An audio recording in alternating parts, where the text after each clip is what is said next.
Hello दोस्तों, स्वागत है आपका बिहार न्यूज में। दोस्तों मैं हूँ राजीव और आप देख रहे हैं पब्लिक डिजिटल मीडिया। दोस्तों आज हो चुका है 10 फरवरी 2024। बिहार की टॉप न्यूज लेकर आए हैं आपके लिए। इससे पहले आप लोग मेरे चैनल पे नए हैं तो मेरे चैनल को सब्सक्राइब कर लीजिएगा। तो चलिए स्टार्ट करते हैं आज के मुख्य समाचार। बड़ी खबर, बिहार की टॉप न्यूज। बिहार की खबर, बिहार विधानसभा में शक्ति परीक्षण से 2 दिन पहले राजद के लगभग 12 विधायक लालू प्रसाद के रडार से बाहर है। उनकी खोज खबर ली जा रही है, फोन मिलाया जा रहा है। जिनके बारे में आता पता नहीं चल रहा है, उनके नजदीकियों के पास विशेष दूत भेजकर जानने का प्रयास किया जा रहा है कि वे कहां हैं और सतत संपर्क में रहने से कन्नी क्यों काट रहे हैं। सूचना है कि अब तक 1 दर्जन विधायकों से लालू प्रसाद यादव का संपर्क नहीं हो पा रहा है। जो विधायक संपर्क में है उनके बारे में भी संशय कम नहीं हो पा रहा है। लालू प्रसाद यादव की पहुंच से दूर रहने वाले विधायक मैं मुस्लिम यादव समीकरण से अलग है। हालांकि राजद पहले से ही मानकर चल रही है कि उसके 2 विधायक आनंद मोहन के पुत्र चेतन आनंद और मोकामा की नीलम देवी का खेमा बदल चुका है। दोनों का राजद से मोह भंग हो चुका है, किंतु ताजा परेशानी लगभग 10 अन्य विधायकों के कन्नी काटने से जुड़ी है। हिंदुस्तानी अवाम मोर्चा के संस्थापक एवं पूर्व मुख्यमंत्री जीतन राम मांझी ने एक बार फिर स्पष्ट किया है कि वो अब उनकी पार्टी भाजपा के साथ ही रहेगी। विधानसभा में एनडीए सरकार के विश्वास मत से पहले अलग अलग दलों में विधायकों को टूट के दावे के बीच जीतन राम मांझी ने कहा कि वह कुर्सी के फेर में नहीं पड़ते। शुक्रवार को जीतन राम मांझी को इंटरनेट मीडिया प्लेटफॉर्म पर एक्स पर पोस्ट किया, मेरे लिए कोई सत्ता की कुर्सी मायने नहीं रखती, बस गरीबों मजलूमों डूबे कुचलों के हक और हाव की आवाज उठती है। उनका काम यही काफी है। मैं गरीब जरूर हूं पर कुर्सी के लालच में किसी को धोखा नहीं दे सकता। हम मोदी यानी पीएम नरेंद्र मोदी के साथ थे और हम मोदी के साथ हैं और हम मोदी के साथ रहेंगे।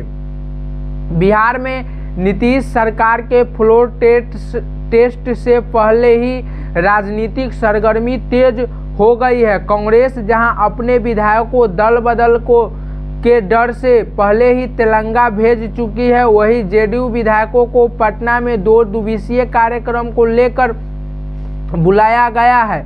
इधर भाजपा ने अपने 78 विधायक एमएलसी सहित प्रदेश स्तर के पार्टी नेताओं को 2 दिवसीय परीक्षण कार्यक्रम को लेकर गया के बोध गया में जुटने का निर्देश दिया है। बिहार के डिप्टी सीएम एवं बीजेपी के प्रदेश अध्यक्ष सम्राट चौधरी के बयान पर सियासी पारा गरमाया हुआ है। सम्राट चौधरी ने हाल ही में कहा कि बिहार में एक दिन बीजेपी की सरकार बनेगी। इसके बाद राजनीतिक गलियारों में सवाल उठने लगे कि क्या बीजेपी नीतीश कुमार को साइड लाइन करना चाहती है। नीतीश सरकार में जेडीयू कोटे के मंत्री श्रवण कुमार ने अब इस पर बयान दिया है। उन्होंने कहा कि बिहार में अभी उनकी ही सरकार है, एनडीए की सरकार में भी शामिल है, इसका अलग अर्थ निकाला जाना चाहिए। बिहार में एनडीए की सरकार बनने के बाद फ्लोर टेस्ट होना बाकी है। फ्लोर टेस्ट से पहले ही बिहार की सियासत में शामिल हर दल अपनी अपनी ताकत जुटाने में लगा है। तेजस्वी प्रसाद यादव के बयान बिहार में खेला होना बाकी है के बाद जेडीयू बीजेपी और राजद के विधायकों के बीच सहमत का खेला जारी है। माना जा रहा है कि फ्लोर टेस्ट के दिन राजद ने बड़ी तैयारी कर रखी है। हालांकि राजद के प्रवक्ताओं और विधायकों का कहना है कि राजद कोई जोड़ तोड़ नहीं कर रही है। चर्चाओं की माने तो अब बीजेपी ने ऑपरेशन लोटस की शुरुआत की है। इसमें बीजेपी किनारे रहते हुए जेडीयू को तीर चलाने की राजनीति बनाई है। राजनीतिक हलके में यह बात चर्चा होने लगे हैं कि जेडीयू ने राजद विधायकों पर डोर डालने शुरू कर दिया है। जेडीयू ने अपनों विधायकों के टूट के आदेश के बीच फ्रैंकफर्ट पर खेलने की तैयारी कर रही है और राजद में ही सेंध लगाने की तैयारी है। जेडीयू के इस तैयारी को ऑपरेशन लोटस ही माना जा रहा है। बीजेपी खुद सीधे सामने आने के बजाय जेडीयू के तीर से निशाना लगाने की तैयारी की है। बिहार में सत्ता परिवर्तन के बाद अब सियासतदानों के बोल भी बदले बदले नजर आने लगे हैं। लोकसभा में संसदीय दल के नेता राजीव रंजन उर्फ लल्लन सिंह के केंद्रीय एजेंसियों सीबीआई और ईडी का इन आरोपों से बचाव किया है कि वह केंद्र सरकार का विरोध करने वाले नेताओं के घर पर छापे मारती है। इस दौरान भी उन्होंने अपना और सीएम नीतीश कुमार का नाम लेते हुए कहा कि हम लोग 1.5 साल से केंद्र सरकार का विरोध कर रहे हैं।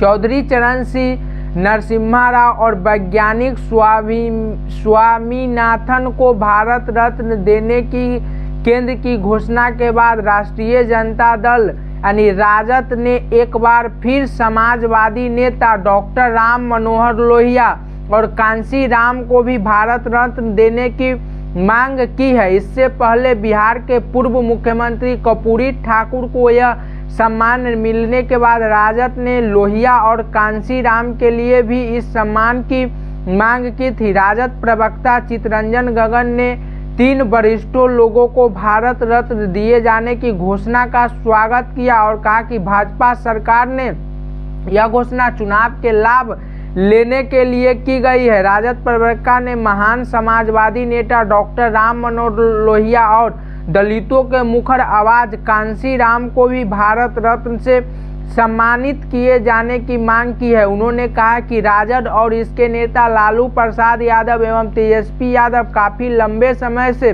कर्पूरी ठाकुर, राम मनोहर लोहिया, चौधरी चरण सिंह एवं मान्यवर कांसी राम को भारत रत्न देने की मांग करते रहे हैं। बिहार में पहली बार शिक्षा विभाग के अपर मुख्य सचिव के पाठक जिले में विद्यालय बंद होने के महज 5 मिनट पूर्व हाजीपुर सदर प्रखंड के 2 विद्यालयों का औचक निरीक्षण करने पहुंचे। अचानक के पाठक के पहुंचने को लेकर जिले में हड़कंप मच गया। पटना से मुजफ्फरपुर जाने के दौरान हाजीपुर प्रखंड अंतर्गत मध्य और उच्च विद्यालय ढोबगट्टी में शाम लगभग 4:55 में पहुंचे के पाठक। इस दौरान अपर मुख्य सचिव के पाठक ने विद्यालय में खेल रहे बच्चे और शिक्षकों की उपस्थिति देखकर काफी प्रशंसा की और इस दौरान माध्यमिक विद्यालय के प्रधानाध्यापक दिलीप कुमार दीपक और उच्च विद्यालय के प्रधानाध्यापक पंकज कुमार के साथ विद्यालय के सभी शिक्षकों उपस्थित थे। और विधानसभा उपाध्यक्ष महेश्वर हजारी ने गुरुवार को कहा कि 12 फरवरी को सदन उनकी अध्यक्षता में ही संचालित होगी क्योंकि अध्यक्ष अवध बिहारी चौधरी के विरुद्ध अविश्वास प्रस्ताव दिया गया है। विधानसभा की कार्य संचालन नियमावली के नियम 179 के अनुसार अगर अध्यक्ष के विरोध अविश्वास प्रस्ताव पेश है तो वह इस पर होने वाले मतदान के समय आसन पर नहीं रह सकते। महेश्वरी हजारी ने कहा कि हम हो या कोई और संविधान से हर कोई बांधा हुआ है। कहा कि उनकी अध्यक्षता में ही अध्यक्ष के विरुद्ध पेश अविश्वास प्रस्ताव पर मतदान होगा। उन्होंने कहा कि परिणाम के आधार पर यह तय होगा कि अवध बिहारी चौधरी दोबारा आसन पर बैठेंगे या नहीं। उपाध्यक्ष ने चौधरी को फिर सलाह दी है कि वह अपने अनुभव, समाजवादी विरासत और सामाजिक सम्मान को याद रखते हुए पद से त्याग पत्र दे दे। इससे जनता के बीच सही संदेश जाएगा। हालांकि हजारी ने यह भी कहा कि विधानसभा अध्यक्ष पर त्याग पत्र न देने के लिए पार्टी नेतृत्व के ओर से दबाव बनाया गया होगा। उन्होंने कहा कि राजग के विधायकों ने अध्यक्ष के विरुद्ध अविश्वास प्रस्ताव की सूचना 28 जनवरी को ही विधानसभा सचिव को दे दी थी। नियमित इसके 14 दिन बाद इस पर मतदान होगा। बिहार में हेड मास्टर की बहाली से जुड़ी बड़ी खबर है कि नीतीश सरकार बड़े पैमाने पर अब हेड मास्टर और हेड टीचरों की बहाली करेगी। सूत्रों के हवाले से आई खबर से जानकारी सामने आई है कि इसके अनुसार लगभग 50,000 की संख्या में वैकेंसी निकलेगी। इसको लेकर शिक्षा विभाग के अपर मुख्य सचिव के पाठक ने अधिकारियों को आदेश भी दिया है। बताया जा रहा है कि शिक्षा विभाग सभी जिलों से रिक्तियों के रजिस्टर मांगे गए हैं। संभावना है कि 10 मार्च तक बहाली के विज्ञापन जारी होगा। बताया जा रहा है कि आचार संहिता से पहले बहाली प्रक्रिया शुरू करने का लक्ष्य है। हाई स्कूल और +2 स्कूलों के हेड मास्टर के 6000 पदों पर बहाली की संभावना है। वही प्राइमरी में हेड टीचर के लिए 40,000 से ज़्यादा पदों पर वैकेंसी निकलेगी। और आपका क्या राय है आप लोग हमें कमेंट बॉक्स में बता सकते हैं। और चैनल पे नए आए हैं तो चैनल को सब्सक्राइब कर लीजिएगा। वीडियो देखने के लिए धन्यवाद। जय हिंद, जय भारत।